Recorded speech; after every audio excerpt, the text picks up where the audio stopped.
Donald Trump ने चिढ़ करके डेड इकोनॉमी बताया भारत को, और इतनी बेशर्मी दिखाई कि उसके भारत के कई महानगरों में ट्रंप टावर खड़े हुए हैं, और वो हमसे ट्रेड डील करने के लिए मरा जा रहा है। प्रधानमंत्री 75 साल के हुए तो बर्थडे विश किया, अभी दिवाली आई तो दिवाली की ग्रीटिंग्स दी, और फिर फोन किया। उनको कनाडा से वॉशिंगटन बुला रहे थे कि आप होते हुए निकल जाइए, प्राइम मिनिस्टर नहीं गए, क्योंकि इतनी बयानबाजी कर चुके थे तब तक वो पीस नोबेल का पीस प्राइज लेने के लिए, कि उन्होंने सारी हदें और सारी कूटनीतिक मर्यादाएं ध्वस्त करके रख दी थी। तो प्रधानमंत्री काफी नाराज थे। फिर उन्होंने शर्मल शेख बुलाने की कोशिश की कि साहब 20-22 देश इकट्ठा हो रहे हैं, गाजा पीस समिट हो रही है, आप आ जाइए। मोदी जी नहीं गए, बल्कि जयशंकर को भी नहीं भेजा, वहां एक विदेश राज्य मंत्री को भेज दिया। वो यूएन भी नहीं गए, असेंबली को संबोधित करना था, जयशंकर को कहा कि आप चले जाओ। अभी आसियान समिट हो रहा है मलेशिया में, वहां ट्रंप आ रहे हैं, मोदी जी वहां भी नहीं जा रहे हैं। क्या ये नहीं समझते हैं कि भारत का स्टैंड क्या है या मोदी जी का स्टैंड क्या है? ट्रंप ने कहा कि डेड इकोनॉमी, तो राहुल गांधी ने सबसे पहले कैमरों पर आकर के ग्लैड शब्द का प्रयोग करते हुए कहा कि आप लोग नहीं जानते हैं कि भारत की इकोनॉमी डेड है। मतलब जो आदमी इस देश का प्रधानमंत्री बनने के ख्वाब देखता है, सोते जागते उठते हगते मूतते, वो डेड इकोनॉमी बता रहा है इंडिया की। पूरी दुनिया जानती है कि 11th लार्जेस्ट से हम 4th लार्जेस्ट इकोनॉमी पर आ गए हैं। लेकिन राहुल गांधी इस तरह की बयानबाजी करके क्या कभी भारतीयों का दिल जीत पाएंगे, या इस रास्ते पर जाकर के कांग्रेस कहीं पहुंचेगी? देखिए साहब, जहां तक डोनाल्ड ट्रंप का सवाल है, उनको तो अब कोई सीरियसली लेता नहीं। अभी से कुछ घंटे पहले डोनाल्ड ट्रंप ने कनाडा के साथ अपनी सारी बातचीत रद्द कर दी और ट्रेड डील कैंसिल कर दी, सिर्फ इसलिए कि कनाडा ने रोनाल्ड रीगन का एक विज्ञापन चला दिया था। अभी से कुछ घंटे पहले। उनको तो अब कोई उनके देश में या देश के बाहर सीरियसली लेता नहीं। अब उनको 3.5 साल झेलना है, हंस के झेल लीजिए, रो के झेल लीजिए, 3 साल। जहां तक राहुल गांधी का सवाल है, जिस आदमी का शेयर बाजार का पैसा 2.5 से 3 गुना हो गया पिछले 11 साल, वो आदमी दूसरों से कहता है कि शेयर बाजार से पैसा निकाल ले। आप सोच लें से, खुद तो तुम पैसा कमा रहे हो, मुनाफा कमा रहे हो, उसमें पैसा लगा के, मोदी सरकार में पैसा लगा के सीधे मुनाफा कमा रहे हो, दूसरों को समझा रहे हो ऐसा। तो राहुल गांधी क्या कहते हैं, कैसे कहते हैं, देखिए इन लोग, मुझे कभी कभी लगता है बयान देने से पहले सोचते भी नहीं। आप अपने देश, अभी इस बार धनतेरस पे और दिवाली पे जो शॉपिंग हुई है, उसने दुनिया भर के रिकॉर्ड तोड़ दिए, दुनिया भर के रिकॉर्ड तोड़ दिए। कारों की बुकिंग ने, शॉपिंग ने, आपने देखा कैसा हुआ है। 6 लाख करोड़ से ज्यादा का बिजनेस एक ही दिन में हुआ सर। जिस समय अमेरिका हमारे ऊपर 50% टैरिफ लगा रहा है, उस समय हमारी जो ग्रोथ रेट है वो दुनिया में सबसे ज्यादा है। हम चौथे से तीसरे नंबर की इकोनॉमी बनने की तरफ अग्रसर हैं। उत्तर प्रदेश, जिसको बीमारू राज्य कहा जाता था, आज वो देश की दूसरी बड़ी अर्थव्यवस्था है।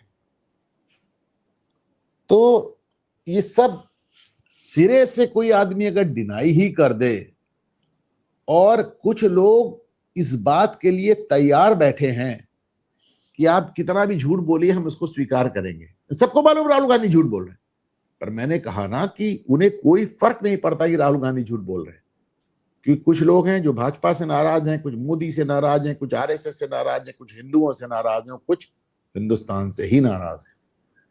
तो उन्हें कोई फर्क नहीं पड़ता राहुल गांधी के वोटर को कि आप झूठ बोल रहे हैं या सच बोल रहे हैं। आप इसे देखिए कि लोग के अपने वोट बैंक फिट हैं। भारतीय जनता पार्टी कहीं भी चुनाव लड़ती तो 1% उसको अपना वोट बैंक बनाना पड़ता है। ममता बनर्जी 32-33 से शुरुआत करती है, तेजस्वी यादव 19-20 से शुरुआत करते हैं, और यादवों को भी जोड़ लीजिए 30-31 से जो शुरुआत करते हैं। अखिलेश यादव 27-28 से शुरुआत करते हैं, तो एकदम फिक्स वोट बैंक हो गया है सबका अपना अपना। तो उनको फर्क नहीं पड़ता कि आप सच बोल रहे हो, गलत बोल रहे हो, बल्कि वो तो झूठ बोलने में आपका साथ देते हैं सोशल मीडिया। बड़ी दुर्भाग्यपूर्ण स्थिति है सर। क्या राहुल गांधी अपनी हार से कोई सीख लेते हैं? क्योंकि तीसरा लगातार लोकसभा चुनाव हारे, 90 से ज्यादा विधानसभा चुनाव हार चुके, 2 राष्ट्रपति चुनाव हार चुके, 3 उपराष्ट्रपति चुनाव हार चुके, 3 बार लोकसभा स्पीकर का चुनाव हार चुके। मेरे ख्याल से सेंचुरी तो लग गई।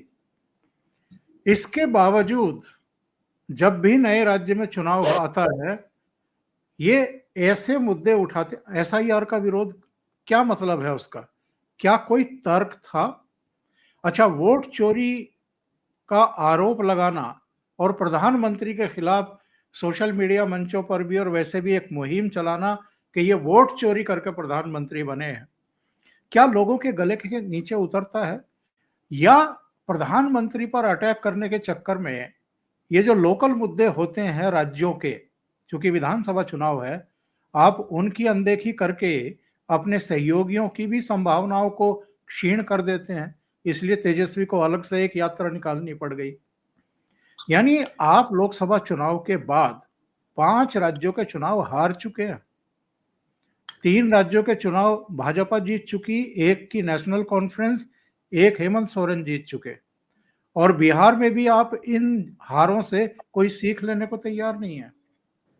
देखिए, 2 बातें, एक तो हुई सीख, एक हुई शर्म। तो 6 पुश्तों से तानाशाह हैं, तो 6 पुश्तों के डायनेस्ट हैं, तो उनको लगता नहीं कोई इस लायक है जो उनको सिखा सके। यहां तक शर्म आने की बात है, मुझे लगता है 100 चुनाव हारते हारते किसी की भी शर्म समाप्त हो जाती है।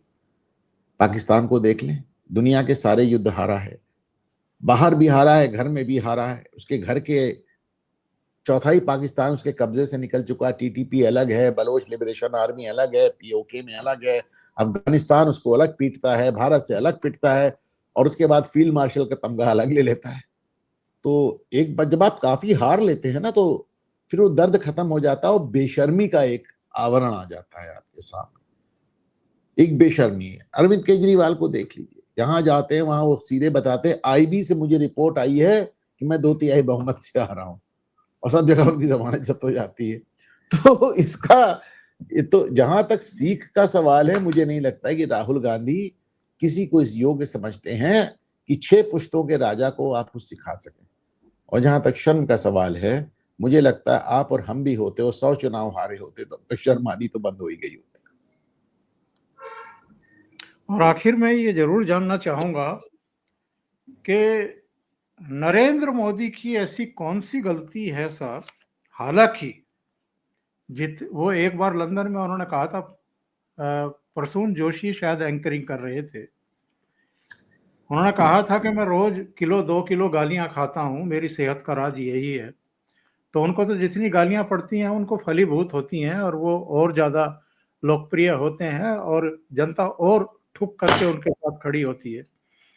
लेकिन जो प्राइम मिनिस्टर, जो आदमी 24/7 बाई 365 डेज लगातार काम ही कर रहा हो, कोई छुट्टियां ना ले रहा हो और राष्ट्र को ही समर्पित हो, अपनी संस्कृति को ही समर्पित हो, विरासत को पुनर्स्थापित और पुनर्प्रतिष्ठापित कर रहा हो, उसको रोज गालियां बकना उठ करके, अपने प्रवक्ताओं के द्वारा गालियां बकवाना, ये क्या इनकी समझ में नहीं आ रहा है कि आप लगातार रॉन्ग नंबर डायल कर रहे हैं?